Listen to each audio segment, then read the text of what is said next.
Selamat bertemu kembali anak-anakku bersama dengan Ibu Rima dalam mata pelajaran informatika. Semoga kalian hari ini sehat-sehat saja sehingga dapat melakukan pembelajaran hari ini dengan semangat. Terus semangat dan tetap konsen dalam pembelajaran ini. Materi pokok kita pada hari ini, kita akan belajar tentang computational thinking. Dengan kompetensi dasarnya yang pertama adalah computational thinking untuk persoalan komputasi yang lebih kompleks dari sebelumnya. Yang kedua, menyelesaikan persoalan-persoalan komputasi yang mengandung jejaring, pola, dan algoritma. Tujuan pembelajaran yang pertama adalah mengetahui definisi daripada computational thinking. Yang kedua, mengetahui metode dari computational thinking.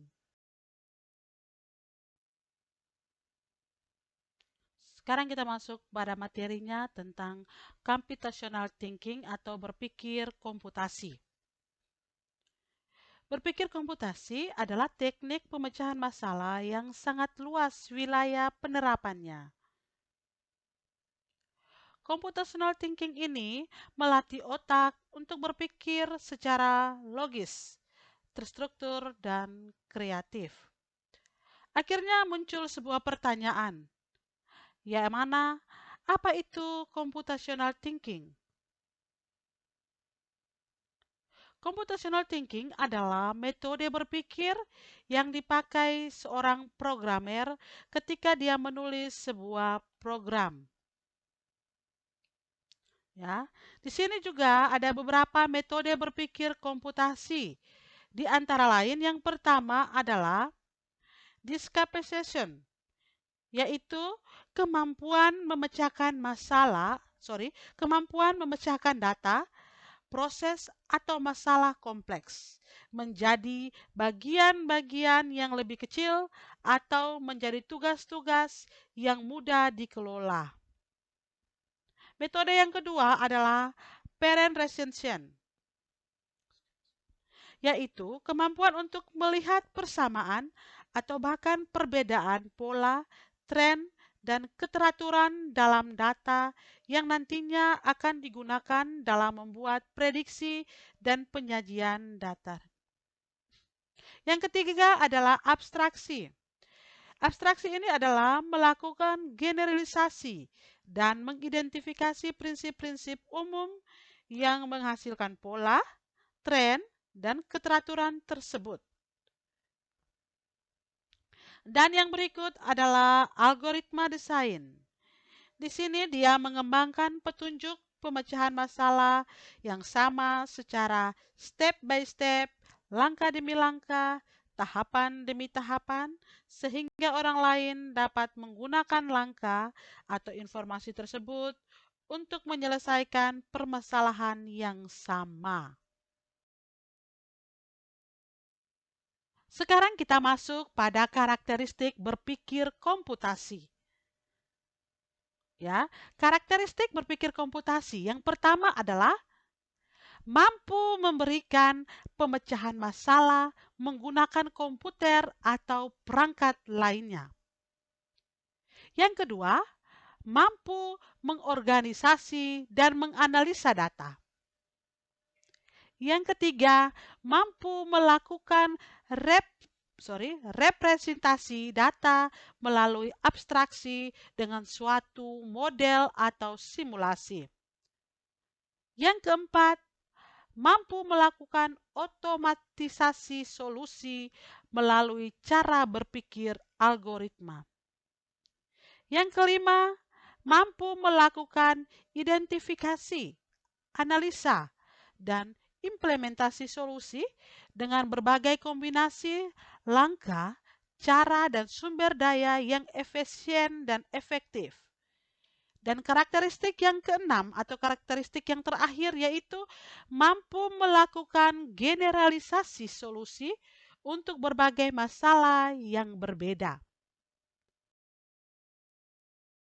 Oke, sekarang kita akan membahas atau Ibu akan menjelaskan contoh ya daripada computational thinking.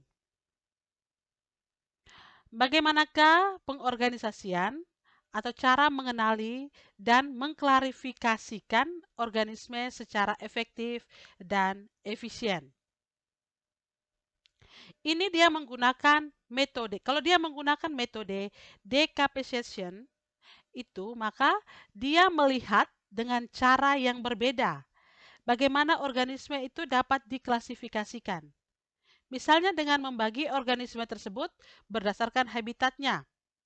Organisme tersebut hidup di air atau organisme tersebut memiliki sayap untuk dapat terbang ke udara. Dan contoh yang berikut dengan menggunakan metode parent recension, yaitu dia mengembangkan metode untuk mengklasifikasikan dengan efisien beberapa organisme berdasarkan karakteristik bersama.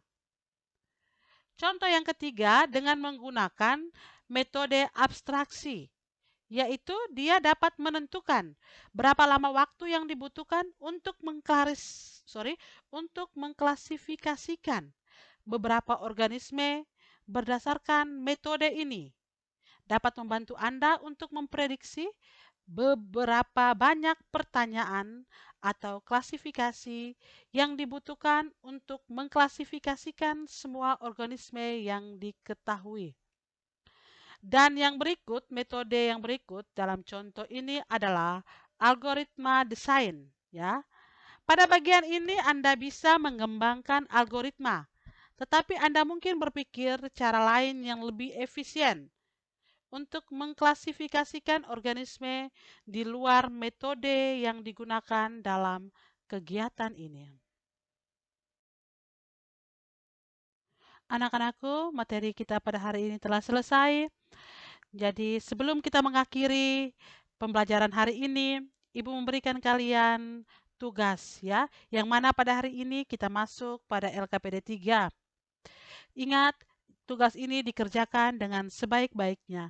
Waktu yang Ibu berikan untuk tugas kali ini adalah 1 minggu dari sekarang. Jadi, sebelum pembelajaran informatika minggu berikutnya, 1 hari sebelumnya sudah dikumpulkan. Ingat, 1 hari sebelum mata pelajaran informatika, semua sudah mengumpulkan tugas LKPD 3 ini dengan mengirimnya langsung pada nomor WA-nya Ibu. Ya, terima kasih. Sampai bertemu lagi. Selamat berpisah.